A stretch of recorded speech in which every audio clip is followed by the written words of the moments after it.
Iran और America के मुज़ाकरात नाकाम और अमेरिका ने ईरान पर हमले का प्लान फाइनल कर लिया। आगे क्या होने जा रहा है और ये हमला कब किया जाएगा? आमिर रज़ा से बात करते हैं। आमिर भाई, मुज़ाकरात तो नाकाम नज़र आ रहे थे, वो नाकाम हो गए, ये खबरें सामने आ गई, क्या होगा? ये जनेवा में होने वाले मुज़ाकरात से पहले ही मुझे कोई ख़ास उम्मीद नहीं थी।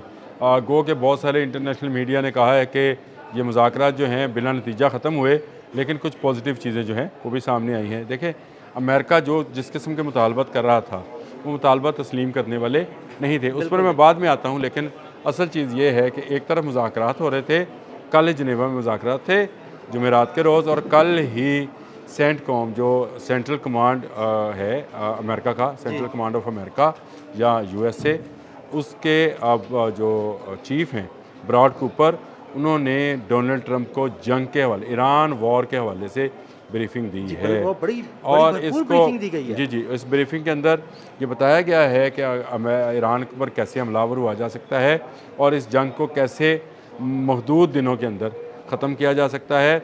और जंग के मुखालिफ जो जनरल हैं जॉन कैनन जो है, वो भी उसमें मौजूद थे इस ब्रीफिंग के अंदर।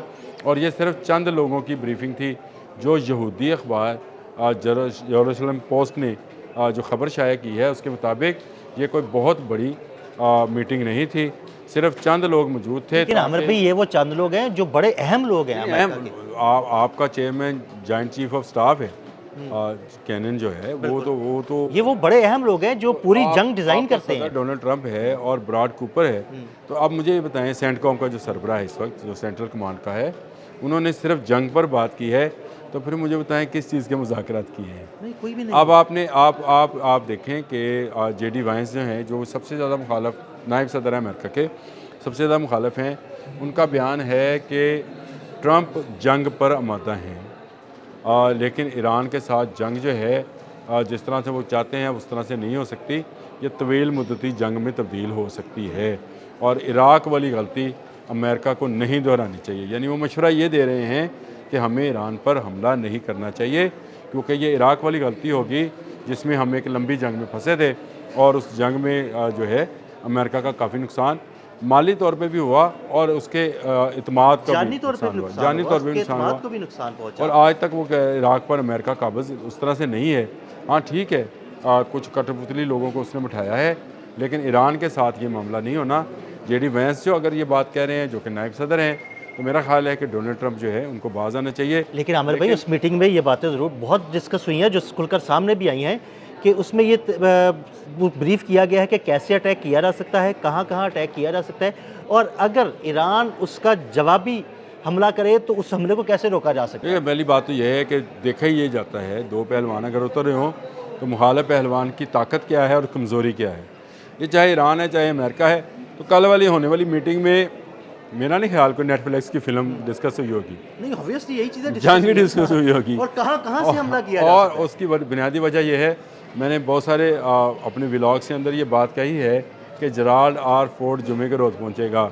ये परसों तक रोम में था जी बिल्कुल, ये चल पड़ा हुआ है वहाँ से और रोम से, और अब ये पहुँचने वाला होगा। आज के दिन इसने पहुँचना है और उसके बाद अमेरिका ने फैसला करना है। मतलब देखिए, जेराल्ड है, उसके बाद अब्राहम लिंकन है, उसके बाद उर्दन में इनके पास एक एयर बेस है, उसके बाद इसराइल में इनके तैयारों की गैर मामूली परवाज़ें भी देखी गई हैं। तो 4 जगह ऐसी हैं जहाँ से हमला किया जा सकता है। देखिए, 4 जगह उसके पास मुकम्मल हो गई हैं। वो अपनी तैयारी मुकम्मल कर चुका, वो तमाम जहाज़ वहाँ पहुँचा चुका।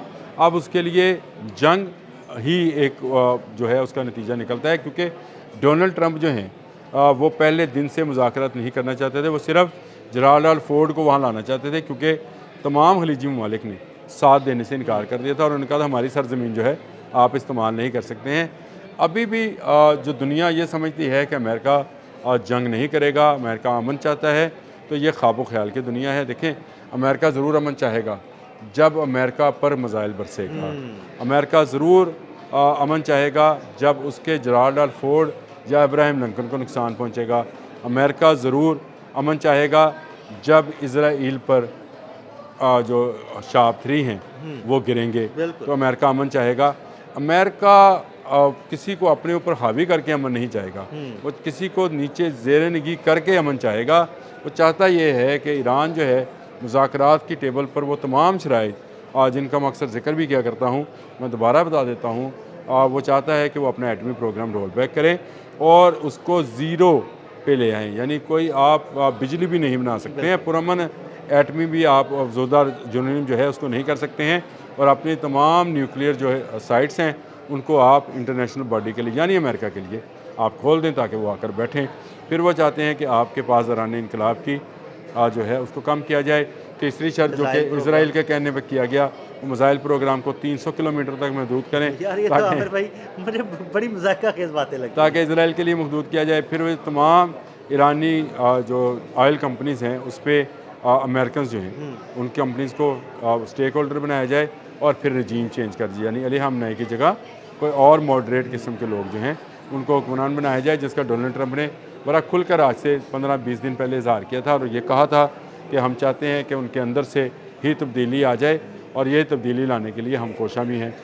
फिर उसके बाद देखें किस तरह से वहाँ पे हंगामे शुरू कराए गए जनवरी में, और अब दोबारा स्टूडेंट्स को जो है फिर तो उनका बाहर प्रोटेस्ट लाया गया और ये कहा गया कि जी हम जो हैं चाहते हैं कि वहाँ पे इक़्तिदार चेंज किया जाए, तब्दील किया जाए।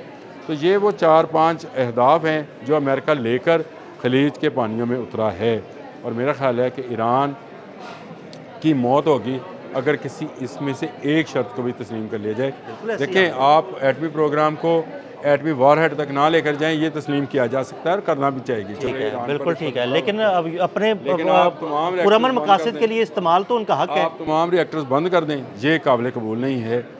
मिसाइल प्रोग्राम जो है उसको इंटरकॉन्टिनेंटल को तो रोका जा सकता है कि ICBM ना बने, जो कि उन्होंने बना भी लिया है, लेकिन इसराइल वाला काम तो नहीं खत्म किया। ये देखा, आप इसराइल तक जाने वाले मिसाइल की रेंज कम कर दे और इसराइल आप पर चढ़ दौड़े। हमशेर 4 जो है वो तो यूरोप तक जाता है, बिल्कुल उसकी रेंज तो 4,500 मतलब आप रेंज कम कर लें और उसके बाद इसराइल आप पर चढ़ दौड़े। वो आप जो जब चाहे वो आप फिर आप उसके आप हो जाएंगे, आप अपना इस्लामी तशख़्ख़ुस ख़त्म कर देंगे, क्योंकि इस्लामी गवर्नमेंट नहीं रहेगी तो इस्लामी तशख़्ख़ुस भी ख़त्म हो जाएगा, और पासदारान इनकलाब नहीं रहेंगे तो दिफा करने वाला कोई नहीं होगा, और बसीज सिस्टम जो है उसको ख़त्म कर दिया जाएगा, तो फिर आपको रज़ाकार भी नहीं मिलेंगे। तो आप ईरान को इराक़ की तरह नहता करके अपने दोस्तों यारों के साथ इस पर पार्टी करना चाह रहे हैं। डोनाल्ड ट्रंप का है ये जो मुज़ाकरात की गेम है, ये इसी तरह से चलती रहेगी, और मेरा नहीं ख्याल कि ये मुज़ाकरात कामयाब होंगे, क्योंकि शर्तें ही इतनी भारी लगा दी गई। अगर अमेरिका अमन चाह रहा होता तो फिर ये शर्तें इस तरह से ना होती। शर्तें इस तरह से होती कि कोई मुआहदा कर लिया जाए कि 10 साल तक ना आप इसराइल पर हमला करेंगे ना इसराइल आप पर हमला करेगा, 10 साल तक आपने हुर्मुज़ में से गुजरने वाले जहाज़ों पर कोई रोक नहीं लगाएंगे, हाँ, इस और तरह की कुछ बातें हों तो उसको माना और भी जा फिर सकता आप है। कहेंगे कि हम ईरान के लिए जो माशी पाबंदियाँ हैं उनको कुछ नरम कर रहे हैं ताकि उसको मौका दिया जाए कि वो अपनी मुल्क के लोगों की डेवलपमेंट के लिए काम। ये होता है मुज़ाकरात। लेकिन अगर आप कहें ये 5 शर्तें हैं, मानते हो कि नहीं मानते हो, तो ये भेड़ और भेड़िए वाला मामला है।